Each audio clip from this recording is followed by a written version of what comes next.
Bien aimé dans le Seigneur, le problème avec ceux qui ne croient pas au combat spirituel, ceux qui pensent qu'il n'y a plus de démons à chasser, ceux qui pensent que les chrétiens ne peuvent pas être sujets d'attaque, réclamation, se base sur 2 Corinthiens chapitre 5 verset 17. Si quelqu'un est en Christ, il est devenu une nouvelle créature. Avant de comprendre cela, quelle est la personne qui est en Christ? Nous avons 3 personnes ici. Nous avons 3 parties. 1 Thessaloniciens 5, 23, la Bible déclare que Dieu lui-même sanctifie tout votre être. L'être humain est en 3 parties. C'est un esprit qui possède une âme, qui vit dans un corps. Je répète, l'être humain est un esprit qui possède une âme et qui vit dans un corps. 1 Thessaloniciens 5, 23. Mais Dieu avait dit, Genèse 2, 17 je crois, le jour où tu mangeras le fruit, tu mourras certainement. Vous devez comprendre, Dieu a créé l'esprit, il a formé le corps, il a soufflé. L'être humain est devenu une âme vivante. Votre esprit, c'est la partie qui entre en contact avec Dieu. C'est une partie de Dieu qui a été tirée de Dieu pour vous créer. C'est le mot en hébreu qu'on appelle bara. Votre corps, c'est la partie qui entre en contact avec le monde physique pour manger, pour toucher. Votre âme, c'est tout ce qui est côté sensationnel, émotionnel. Maintenant, Dieu avait dit, le jour où tu mangeras le fruit, Adam, tu mourras. Tu mourras certainement. La question est celle de savoir, est-ce que Adam avait mangé le fruit ou non? Adam avait mangé le fruit, n'est-ce pas? Quelle était la sentence s'il mangeait le fruit? C'était la mort. Maintenant, vous serez d'accord avec moi.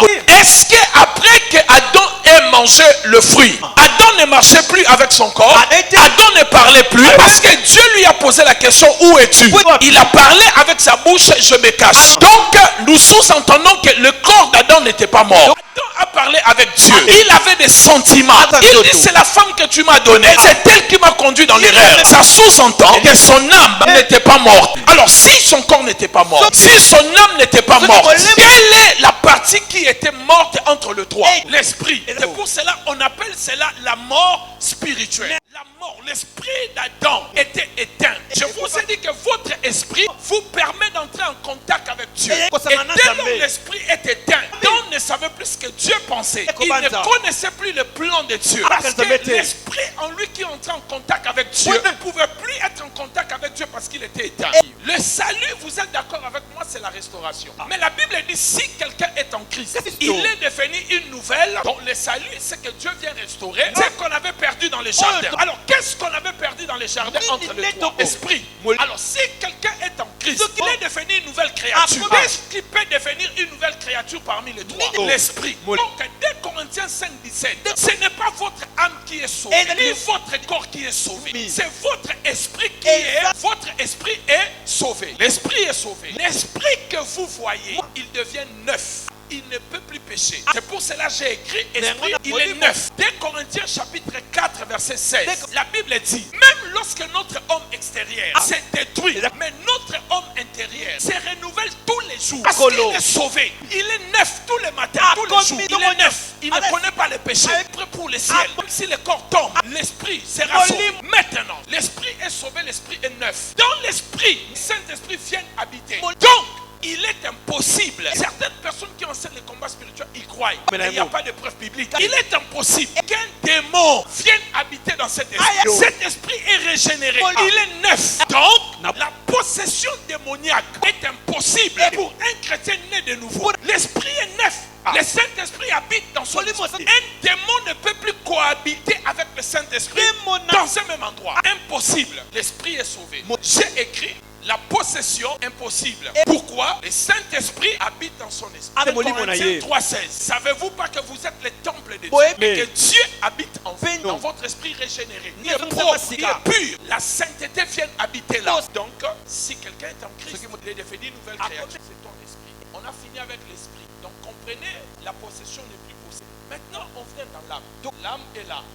Quand l'esprit est sauvé, l'âme n'est pas sauvée. Excusez-moi, l'âme n'est pas sauvée. Or, quand on parle de l'âme, la Bible dit, dans le livre de Lévitique, si je ne m'abuse, chapitre 17, l'âme est dans le sang. Et dans le sang, nous avons des gènes. Des gènes que nous pouvons appeler des... L'unité qui définit ou localise un chromosome, grâce à laquelle se transmet un caractère héréditaire. Je vais le dire autrement. Le gène, c'est le chemin ou le moyen par lequel les caractères de nos ancêtres, de nos parents sont transmis. Leur vie, leur comportement, c'est au niveau des gènes. Et dans le sang, trouvons les hérédités. Les hérédités, c'est tout ce qu'un ascendant transmet par les liens de la famille ou du sang à ses descendants. Papa, ça c'est de l'intelligence. Là, ce qu'on est en train de dire, là, on va convaincre et au niveau de la science et au niveau spirituel. Donc, les hérédités sont le moyen par lequel les ascendants transmet par les liens du sang aux descendants tout ce qui est alliance, tout ce qui est comportement, tout ce qui était problème dans leur sang.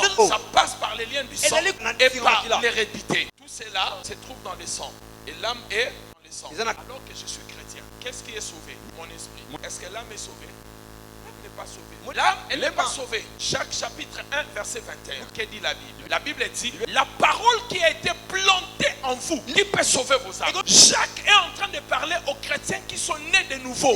Ils ont été déjà sauvés au niveau de leur esprit. Il dit, vos âmes peuvent être sauvées par la parole qui est plantée dans votre esprit. Dieu, il ne peut que sauver l'esprit, pas l'âme, pas le corps, du moins au moment de la conversion. Pourquoi il ne peut pas sauver le corps? S'il sauve votre corps, vous aurez un corps glorieux comme le corps de Jésus. Mais il ne pourra plus vivre dans le monde du péché. Parce que quand Jésus était ressuscité, il a pris le corps de gloire. La femme voulait toucher Jésus. Jésus dit, ne me touche pas. Je ne suis pas encore monté chez le Père. Je suis pur. Ne touche pas encore.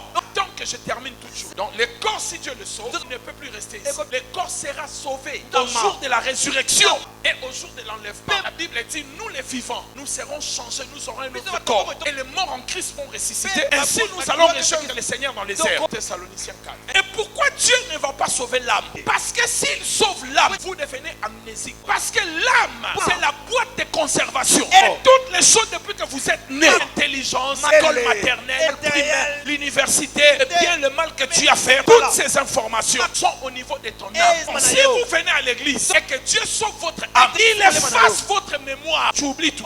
Il ne peut pas sauver l'âme. Mais l'âme est dans le processus du salut. La parole qui a été plantée. Lorsqu'on commence à lire la parole, j'avais l'information. Voler n'est pas bien. Je lis la parole, mais il ne faut pas voler. Quand j'applique la parole, je commence à faire un travail au niveau de mon âme. J'enlève les anciennes informations. Et mon âme commence à être restaurée comme il est écrit dans Psaume 23. Ainsi, Romains 12, 1, 2, la Bible dit, soyez renouvelés de votre intelligence. Paul écrit aux chrétiens de Rome. Il leur dit, vous ne conformez pas au siècle, mais soyez renouvelés de l'intelligence. Donc, ils étaient nés de nouveau, mais l'âme, l'intelligence n'était pas encore bonne. Dans l'âme, l'obsession démoniaque est possible. Que tu sois chrétien ou pas, l'obsession démoniaque est possible. L'obsession, c'est une pensée qui ne vous lâche pas, qui fait pression sur vous pour vous pousser à quelque chose. C'est ce qu'on appelle l'obsession. Donc, que vous soyez chrétien né de nouveau, vous pouvez être obsédé de manière démoniaque par les démons. Parce que dans 2 Corinthiens 10:5, Paul est en train de parler aux chrétiens. Il leur parle de faux raisonnements, qui créent des forteresses.